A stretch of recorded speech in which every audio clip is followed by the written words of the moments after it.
Friends, कैसे हो आप सब। आपका स्वागत है आपके अपने यूट्यूब चैनल स्टडी पॉइंट 1 पे।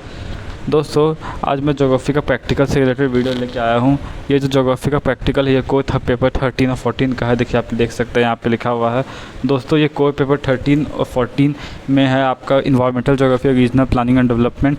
ये मेरा सेशन 21-24 था, मैंने वो लिखा है। ये सिक्योरिटी रीजन्स की वजह से इसमें मैंने अपने कॉलेज का नेम और अपना नाम, रोल नंबर सब इरेज कर दिया है। ठीक है, आप लोग इस हिसाब से अपना लिख लीजिएगा। देखिए दोस्तों, ये जो आप फाइल देख रहे हैं ये एक ज्योग्राफिकल फ़ाइल है। देख सकते हैं आप चाहो तो ये कितना बड़ा है। ये आपको 50 से 60 रुपये में मार्केट में इजीली अवेलेबल मिल जाएगा। आपको सबसे पहले करना क्या है कि इस टाइप का फ्रंट पेज, आप फ्रंट पेज कुछ भी निकलवा सकते हैं अपने हिसाब से, लेकिन इसमें ये जो डिटेल्स है ज्योग्राफिकल फ़ाइल और ये सब जितना डिटेल वो सब आप लिख दीजिएगा। हम लोग को सर ऐसे ही लिखने कहे थे, हम लोग की मैम लोग भी ऐसे ही बोली थी।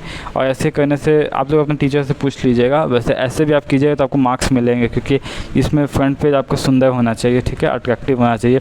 सबसे पहले आते हैं यहाँ पे कॉलेज का नाम लिखना है। ठीक है, ये राउंडेड शेप में मैंने लिखा था। फिर यहाँ पे ये मिटा हुआ देख रहे हैं आप, यहाँ पे कॉलेज का लोगो लगाना है आपको। फिर आपने ज्योग्राफिकल फ़ाइल लिखना है बीचों बीच। फिर अंडर द गाइडेंस ऑफ में जो भी आपके मैम है चाहे सर है वो सब टीचर्स का नाम लिखना है। नेम ऑफ द स्टूडेंट में आपको खुद का नाम लिखना है। रोल नंबर में आपको यूनिवर्सिटी के द्वारा अलॉट नंबर लिखना है। रजिस्ट्रेशन नंबर में आपको रजिस्ट्रेशन नंबर अपना लिखना है। सेमेस्टर आपका जो भी है, मैं 6 है तो मैंने 6 लिखा। अभी हालांकि सबका 6 ही सेमेस्टर चल रहा है। पेपर 13-14 है, सेशन 21-24। ठीक है, और दोस्तों एक इम्पॉर्टेंट अपडेट है FYUGP जिसका ग्रेजुएशन 4 साल का हो गया 2022 से। उन लोग के सिलेबस में भी अगर सेक्सटेंट डंपी लेवल सर्वे है तो वो लोग भी बना सकते हैं। ठीक है, जैसे कि आगे दिखाते हैं, डंपी लेवल सर्वे है इसका फर्स्ट टॉपिक। फिर क्लाइनोमीटर है, इंडियन का क्लाइनोमीटर यानी भारतीय क्लाइनोमीटर। फिर सेक्सटेंट के बारे में भी है। और उसके बाद मीन, मीडियन, मोड और स्टैंडर्ड डेविएशन, यानी कहने का मतलब है हिंदी में बता देते हैं, डंपी लेवल सर्वेक्षण, भारतीय क्लाइनोमीटर, सेक्सटेंट और माध्य, माध्यिका और बहुलक और स्टैंडर्ड डेविएशन को अब मानक विचलन बोलते हैं। तो ये सब चीज़ के बारे में है। देखिए दोस्तों, डंपी लेवल सर्वे के बारे में मैंने क्या लिखा है। दोस्तों एक बात बोलूँ, वीडियो अगर एक एक लाइन हम पढ़ेंगे आपको समझाएंगे तो बहुत ज़्यादा लंबा हो जाएगा। ठीक है, तो कुछ कुछ पॉइंट ही हम एक्सप्लेन करेंगे जो बहुत इंपॉर्टेंट होगा, जिससे वाइवा में क्वेश्चन पूछा जाएगा। बाद बाकी आपको फाइल बनाना होगा तो आप सेम टू सेम बना सकते हो। FYUGP वाले स्टूडेंट्स यानी UG न्यू एजुकेशन पॉलिसी वाले जो 4 साल का ग्रेजुएशन एग्ज़ाम दे रहे हैं, उन लोग के सिलेबस में भी अगर अंत में ये चीज़ पूछता है डंपी लेवल सेक्सटेंट, आप लोग ये वीडियो से बिंदास खोलिए और लिख डालिए, सब सही है। देखिए, डंपी लेवल एक ऐसा यंत्र है जिसकी सहायता से तल का मापन किया जाता है। डंपी लेवल सर्वे कहलाता है। ठीक है, तल मापन मतलब दैट मीन्स धरातल का मापन होता है। तल मापन का तात्पर्य सर्वेक्षण के उस शाखा से है जिसके अंतर्गत धरातल पर दिए गए बिंदुओं की अपेक्षित ऊंचाइयों को निश्चित किया जाता है।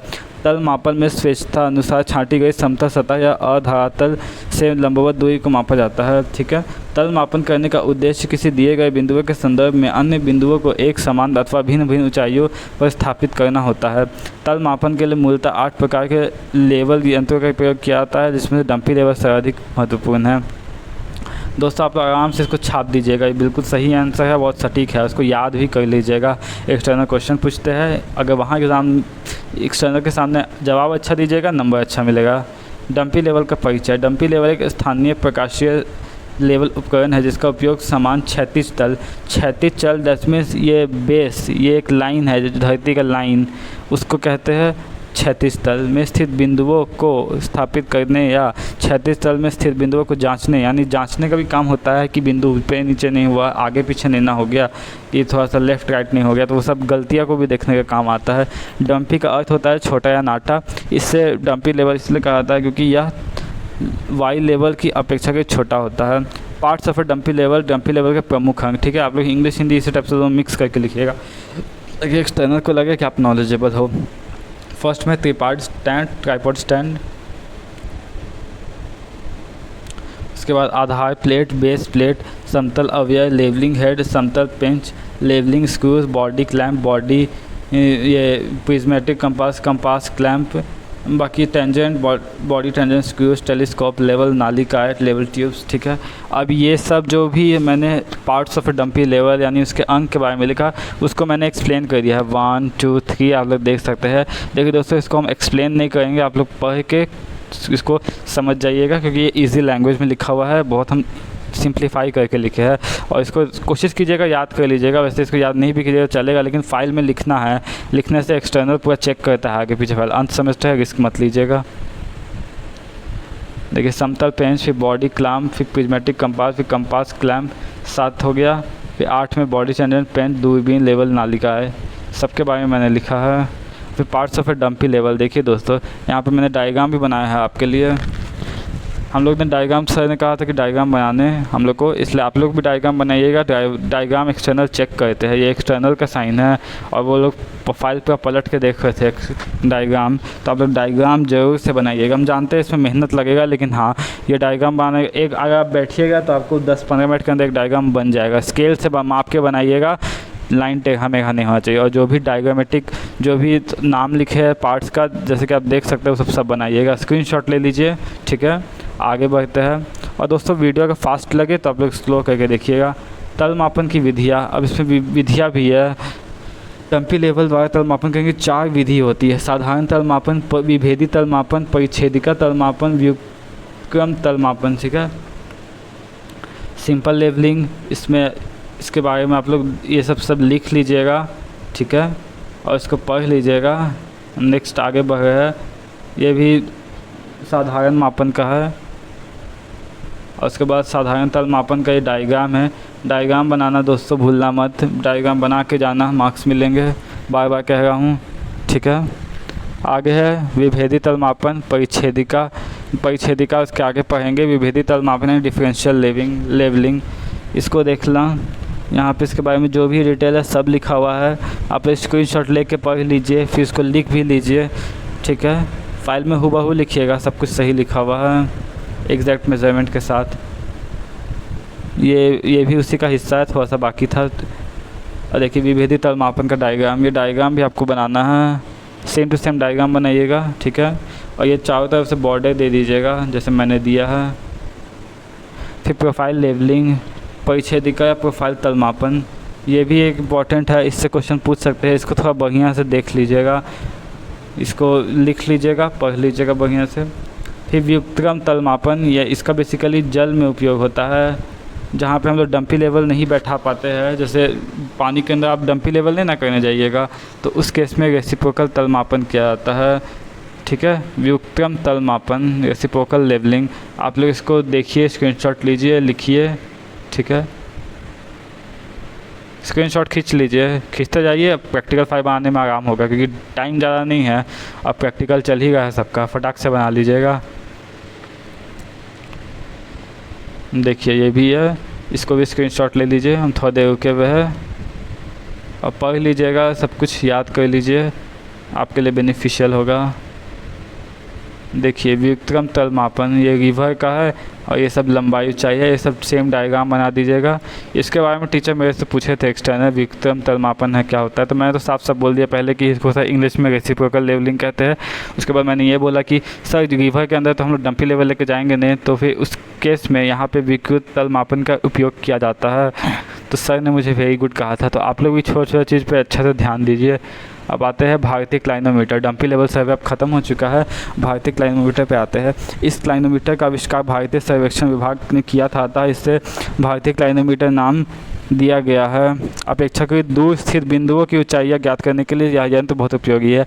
देखिए यहाँ पे पेंसिल से ब्रैकेट दिया हुआ है, यहाँ से लेके ये है तक आप लोग इसका उपयोग है, इसको देख लीजिएगा, बढ़िया से याद रखिएगा। भारतीय क्लाइनोमीटर को प्लेन टेबल पर रख के प्रयोग करते हैं तथा इसके द्वारा उन्नयन व अवनयन को कोनों को मापा जाता है। उन्नयन, देखिए यहाँ उन्नयन लिखा हुआ है, उन्नयन मतलब जो आँख के ऊपर हो, और यहाँ पे अवनयन मैंने लिखना छूट गया है, तो आप लोग लिख दीजिएगा अवनयन, जो आँख के नीचे हो। भारतीय क्लाइनोमीटर के अंग, तो ये अंग 4 अंग है। आधार प्लेट, बेस प्लेट, फिर पीतल की छड़, ब्रास बार, फिर आई वेन एंड ऑब्जेक्ट वेन, फिर स्लाइडिंग फ्रेम, सरकावा फ्रेम, ठीक है, हिंदी इंग्लिश दोनों में लिखा हुआ है। एक लास्ट इसमें लेवल ट्यूब भी होगा, जो मैंने लिखना मेरे से छूट गया है, आप लोग मत छोड़ना लिखना, वो भी इंपॉर्टेंट मतलब है पार्ट इसका। फिर इसके बाद सारे प्लाट्स का एक्सप्लेनेशन है, आप लोग पढ़ लीजिएगा, उसको नोट कर लीजिएगा प्रैक्टिकल फाइल में। और फाइल का पेज आप लोग बढ़िया क्वालिटी का यूज़ कीजिएगा, ताकि आपको आगे पीछे लिखने में आराम हो। देखिए पीतल की छड़, फिर आई वेन, ऑब्जेक्ट वेन, नेत्र फलक व दृश्य वेदिका, सबके बारे में डिटेल्स में दिया हुआ है, स्क्रीनशॉट लेते जाइए। स्क्रीनशॉट ले लिए, आगे बढ़ते हैं। फिर स्लाइडिंग फ्रेम के बारे में है। ये पिछला वाला आई वेन के बारे में, ऑब्जेक्ट वेन थोड़ा सा ये लंबा है क्योंकि इसमें ज़्यादा लिखने की ज़रूरत है इसको एक्सप्लेन करने की। स्क्रीनशॉट ले लीजिए, आगे बढ़ रहे हैं। फिर भारतीय क्लाइनोमीटर का प्रयोग करने की विधि। अब ये एक मेथड है कि किस तरह से टेबल में क्लाइनोमीटर लगाया है, किस टाइप से क्या क्या एंगल बनेगा, कैसे क्या हम लोग को इमेज दिखेगा, कैसे हम लोग हाइट दिखेगा मेज़र करेंगे, तो वो सब यहाँ पे डायग्राम उसी से रिलेटेड है। ये देखिए अल्फ़ा बीटा है, alpha angle of elevation, angle of depression, ठीक है। तो बीटा क्या है यहाँ पे, अवनयन है, आँख के नीचे वाला एंगल है, और अल्फ़ा क्या है, उन्नयन है, आँख के ऊपर वाला, ठीक है। फिर line of collimation to B, line of collimation to C, फिर height of the pole, horizontal distance, ये सब आप लोग डायग्राम सेम से बनेगा। दोस्तों डायग्राम बिल्कुल स्किप नहीं करना है, मेहनत लगेगा बनाने में, लेकिन बनाना है, अंत सेमेस्टर है, मार्क्स भी बढ़िया मिलेगा। जितना जो डायग्राम ने बनाया उसको मार्क्स भी वैसे ही मिलेगा, है कि नहीं। बहुत इंपॉर्टेंट है ज्योग्राफिकल डायग्राम्स। फिर सेक्सटेंट सर्वेइंग। सेक्सटेंट सर्वेइंग है तो सेक्सटेंट एक हाथ में पकड़ कर उपयोग कर किए जाने वाला सर्वेक्षण उपकरणों को अब आविष्कार हुआ है, उनमें से सेक्सटेंट सबसे अधिक उपयोगी उपकरण है। सेक्सटेंट जो है वो हाथ में पकड़ के उपयोग किया जाता है, और आज तक जैसा भी जो भी यंत्र आया है हाथ में पकड़ने वाला, उसमें सेक्सटेंट सबसे बेस्ट है। उपयोग इसका विशेषता, ठीक है, उपयोग इस विशेषता के कारण से निम्नलिखित सर्वेक्षण में उपयोग किया जाता है। ये याद कर लीजिएगा, इससे पूछा जाएगा। जलीय भागों में, स्थलीय भागों में, भूवैज्ञानिक सर्वेक्षण में, सौर प्रशिक्षण में। इस सेक्सटेंट के प्रकार है, 2 प्रकार के होते हैं, नाविक सेक्सटेंट और एक बक्स सेक्सटेंट। स्क्रीनशॉट ले लीजिए दोस्तों जल्दी से। चलिए आगे बढ़ते हैं। बक्स सेक्सटेंट, फिर नाविक सेक्सटेंट, इसको आप लोग पढ़ लीजिएगा, और हम मोटा मोटी इसका प्रमुख अंग है इसको भी देख लीजिएगा। इसके बारे में हम बता दे रहे हैं आपको। नाविक सेक्सटेंट बेसिकली जो बोटर्स लोग होते हैं ना, जो पानी में नाव चलाते हैं, वो लोग यूज़ करते हैं इसको ऊंचाई गहराई मापने के लिए नदी में, ठीक है। नदी कितना ऊंचा है, कितना कहाँ गहरा है नहीं है, तो ये नाविक लोग यूज़ करते हैं बेसिकली। इसको स्क्रीनशॉट ले लीजिए, नोट कर लीजिए और याद कर लीजिएगा। नाविक सेक्सटेंट का फ़ोटो थोड़ा सा टफ है, लेकिन हाँ इसको आप मेरा वाला सेम टू सेम डायग्राम बना लीजिएगा। ये हम सबसे इजी डायग्राम देख के खोज के बनाए हैं, तो आप लोग भी इसको बनाइएगा। इसको बनाने में ज़्यादा मेहनत नहीं लगा, 20 मिनट 15 मिनट में ये तैयार हो गया। याद रखिएगा डायग्राम जितना सुंदर होगा नंबर उतना ही इन्हेंस होगा आपका प्रैक्टिकल का। फिर बक्स सेक्सटेंट। बक्स सेक्सटेंट के बारे में यहाँ पर क्वेश्चन अराइज हो जाता है कि आविष्कार का श्रेय विलियम जॉन्स नामक व्यक्ति को दिया जाता है। तो एक्शन में पूछ सकते हैं आपसे कि कौन बक्स सेक्सटेंट को आविष्कार किया, तो ये फिर बक्स सेक्सटेंट के मुख्य अंग में देखिएगा जत, चाप, सूचक, बाहु, समंजय, अवरोधक, लेंस, खंडित पेंच, कुंजी, अवलोकन छिद्र, खांचा, निर्देश दर्पण। ठीक है दोस्तों, इसको स्क्रीनशॉट ले लीजिए, नोट कर लीजिएगा। आगे बढ़ते हैं। फिर बक्स सेक्सटेंट, ये थोड़ा कुकर का जैसा दिखता है, तो इसका सेम टू सेम डायग्राम आप लोग बना लीजिएगा, और ऐसे यहाँ पे आउटलाइन दे दीजिएगा। एक्सटर्नल आउटलाइन नहीं देने से फिर डांटते हैं। फिर सेक्सटेंट के गुण एवं दोष। गुण और दोष। सेक्सटेंट सर्वेक्षण के निम्नलिखित गुण है। देखिए ये तो हम आपको पढ़ाएंगे अभी, क्या के लिए ये बहुत इंपॉर्टेंट है, इससे एक्सटर्नल पूछते हैं गुण और गुण। तो इसके लिए स्क्रीनशॉट ले लीजिए आप लिखने के लिए, बाद बाकी अब वीडियो को आगे मत बढ़ाइएगा, इसको समझ लीजिए। जल राशिक सर्वेक्षणों के लिए सेक्सटेंट सर्वाधिक उपयोगी उपकरण है। इसके अतिरिक्त सेक्सटेंट के द्वारा किसी क्षेत्र की अवीक्षान प्लान सरलतापूर्वक बनाया जा सकता है। सेक्सटेंट के द्वारा जल व स्थल दोनों जगहों पर कोण मापे जा सकते हैं। इस उपकरण से ऊर्ध्वाधर, क्षैतिज एवं नत झुकी हुई तीनों प्रकार के कोणों को मापा जा सकता है। जैसे कि फॉर एग्जांपल एक सीधा लाइन है वर्टिकली, तो वो वर्टिकली है तो उसको क्षैतिज बोलते हैं। ऊर्ध्वाधर जो हॉरिजॉन्टल है, और फिर नत कोण मतलब जो स्लैंट बीच में से होता है ना, उसको झुकी हुई कोण, उसको तीनों नापने के काम आता है। फिर चौथा नंबर किसी पूर्व निर्मित प्लान में विवरणों को अंकित करने के लिए अथवा सर्वेक्षण कार्य की शुद्धता को जांचने के लिए सेक्सटेंट उपयोगी उपकरण है। सेक्सटेंट छोटा, हल्का व सुगम उपकरण है जिसका उपयोग नाव, जलपोत अथवा घोड़े पर भी चढ़ के किया जा सकता है। सेक्सटेंट के द्वारा कोण मापने की विधि अपेक्षाकृत सरल होती है। इसे प्रयोग में लाने के किसी प्रकार की स्टैंड की कोई ज़रूरत नहीं होती है। ठीक है, ये 8 नंबर पॉइंट को मैंने कट कर दिया है, ये थोड़ा टफ पड़ेगा आप लोग के लिए, तो इसको आप लोग स्किप कर देना। ठीक है। फिर दोष यानी डिमेरिट। इसमें डिमेरिट दोष के साथ साथ और मतलब सॉरी इसमें गुण, यहाँ पे गुण होगा, गुण के साथ साथ अवगुण भी पाए जाते हैं। सेक्सटेंट के द्वारा 120 से बड़े कोण को एक बार में मापा नहीं संभव होता है और 15 से छोटे कोणों को मापने के लिए सेक्सटेंट एक परिशुद्ध उपकरण नहीं है। ठीक है, आगे बढ़ते हैं। स्क्रीनशॉट ले लेना दोस्तों, ले लिए, आगे बढ़ते हैं। माध्य मतलब मीन, बचपन में क्लास 10 में पढ़े हैं ना आप लोग, मीन कि किसी भी चीज़ का एवरेज है, बस वही सेम चीज़ है यहाँ पे। ये मीन आप लोग को एक्सटर्नल पूछेंगे क्या है, बता दीजिएगा कि सर एवरेज है, किसी भी पर्टिकुलर गिवन डेटा का जो एवरेज वैल्यू है उसको मीन कहते हैं। और आपको लिखने के लिए फाइल में इतना लिखना पड़ेगा, लेकिन इसको याद करने का ज़रूरत नहीं है। इसमें भी दो तरह का है, अवर्गीकृत डाटा और समूहीकृत डाटा। अवर्गीकृत मतलब अनग्रुप डाटा, समूहीकृत मतलब ग्रुप डाटा। तो देखिए दोस्तों, इसमें तो हिंदी में लिखना बहुत टफ पड़ा था हमको, लेकिन आप लोग को दिक्कत नहीं होगा क्योंकि आप सेम टू सेम इसको छाप दीजिएगा, कोई दिक्कत नहीं होगा इसमें। और फिर ये भी देखिए, इससे रिलेटेड फार्मूला है, कुछ फार्मूला हम लिखे हैं, ये कटा हुआ निशान नहीं है, सर साइन किए थे। ठीक है, इसको भी स्क्रीनशॉट लीजिए, इसको छाप दीजिए, इसके लिए इसको पढ़ने का ज़रूरत नहीं है। मेन डंपी लेवल, क्लाइनोमीटर, सेक्सटेंट, ये सब बढ़िया से पढ़ लीजिएगा और डायग्राम भी याद रखिएगा। डायग्राम नहीं भी याद रखेंगे, लेकिन इसका उपयोग और महत्व दोनों चीज़ का जानना जरूरी है। देखिए मीन से क्वेश्चन, ये क्वेश्चन देख सकते हैं, क्वेश्चन सेम टू सेम छाप दीजिएगा। स्क्रीनशॉट ले लिए, आगे बढ़ते हैं। देखिए इसका आंसर 30.75 आया। अब देखिए क्वेश्चन नंबर 2 इंपॉर्टेंट है। निम्नलिखित तालिका में किसी कस्बे के 12 परिवारों की दैनिक आय दी है, परिवार की आय का समांतर मध्य ज्ञात कीजिए। तो ये परिवार है और दैनिक आय है, ये आप देख सकते हैं। 1 से लेकर 12 तक परिवार है और 180 से लेकर 200 रुपये तक आय दिया हुआ है।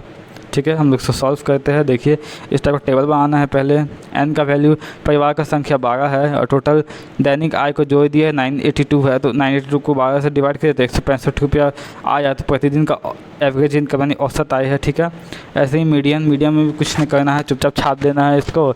और मीडियन के बारे में जो क्वेश्चन दिया हुआ है, इसमें ये क्वेश्चन से लिखिएगा। मीडियन होता है किसी भी डाटा का सेंट्रल वैल्यू। ठीक है, तो वही चीज़ है यहाँ पे, और एक्सटर्नल से क्वेश्चन नहीं पूछते, इसको छाप लीजिएगा, स्क्रीनशॉट खींच लीजिए, पढ़ लीजिए और उसको नोट कर लीजिए। खींच लिए स्क्रीनशॉट, आगे बढ़ते हैं। ये क्वेश्चन है, इसका आंसर है, इसका मीडियन 35 होगा। और ये वाला क्वेश्चन नीचे है, मजदूरी और श्रमिकों की संख्या मध्य का इससे भी निकालना है, मतलब मीडियन। तो ये इसका सॉल्यूशन हो गया। ठीक है, इसमें हम लोग स्टैंडर्ड फार्मूला जो है L+N/2 minus cumulative frequency divided by frequency into A class interval, ये कॉन्टीन्यूअस सीरीज़ का फार्मूला लगा के हम लोग किए हैं इसमें, क्योंकि ये कॉन्टीन्यूअस सीरीज़ में है, ये ग्रुप डाटा है ना, इसलिए हम लोग कॉन्टीन्यूअस सीरीज़ का इसमें यूज़ किए हैं। देख लिए आप, स्क्रीनशॉट ले लीजिए। चलिए आगे बढ़ते हैं। मोड मतलब बहुलक को पढ़ लीजिएगा। सो क्वेश्चन जो 2 को बनाया है इसको बना लीजिएगा, सेम टू सेम क्वेश्चन छापिए। इसका आंसर है 27.27 मीटर। ठीक है, समुद्र तल से ऊंचाई और सर्वेक्षण स्टेशन की संख्या, बहुलक ऊंचाई प्राप्त करना है। तो देखिए स्क्रीनशॉट ले लीजिए मोड का, फिर इसका सॉल्यूशन, फिर अब स्टैंडर्ड डेविएशन। ये बहुत पेचीदा टॉपिक है, इसको तो हम ऐसे ही छाप दिए थे, आप लोग भी छाप देना, इसको याद भी मत करना, ये बहुत अजीब सा टॉपिक है। ये मतलब है अच्छा टॉपिक, जो साइंस के स्टूडेंट है उसके लिए ठीक है, इसको इंग्लिश में पढ़ने में मज़ा आएगा, ना कि हिंदी में ये सब चीज़ और टफ पड़ जाता है। तो आप लोग जो क्वेश्चन बनाए हैं, मतलब हम जो क्वेश्चन बनाए हैं, इसको एग्जैक्ट स्क्रीनशॉट लीजिए और अपना कॉपी में नोट कर दीजिए। देखिए अंत, अब मेरा फाइल, इसका आंसर 0. मानक विचलन स्टैंडर्ड डेविएशन 1131 आएगा और कोफिशिएंट ऑफ स्टैंडर्ड डेविएशन 0.33 आएगा। दोस्तों हो गया इसका, ये वाला भी देख लीजिए, स्क्रीनशॉट ले लीजिए। दोस्तों वीडियो पसंद आया तो इसे लाइक करें, शेयर करें और अपने दोस्तों के साथ भी शेयर करें, और मेरे चैनल स्टडी पॉइंट नंबर 1 को सब्सक्राइब करें। और दोस्तों भौगोलिक शैक्षणिक भ्रमण यानी टूर रिपोर्ट, जहाँ जहाँ घूमने ले जाया जाता है भौगोलिक सर्वेक्षण के लिए, और उस पर जो टूर रिपोर्ट तैयार किया जाता है, तो वो भी मेरे चैनल पे है। जोन्हा फॉल, हुंडरू फॉल और चिड़ियाघर, रांची चिड़ियाघर यानी ओरमांझी में जो चिड़ियाघर है, बिरसा जैविक उद्यान, वहाँ का है। तो आप लोग वो सब देख के, वो सब वीडियो डाला हुआ है, तो उसको देख के आप लोग वहाँ से ही बना सकते हैं। आप लोग को अगर कोई और जगह भी घुमाने ले जाया गया हो, तो आप लोग उससे देख के आप लोग को आइडिया मिलेगा कैसे प्रमाण पत्र, आभार, प्रस्तावना और किसी भी जगह का लिखना है डिटेल, और फ़ोटो पेस्ट करना है, वो सब जानकारी आपको मिल जाएगा। Thank you.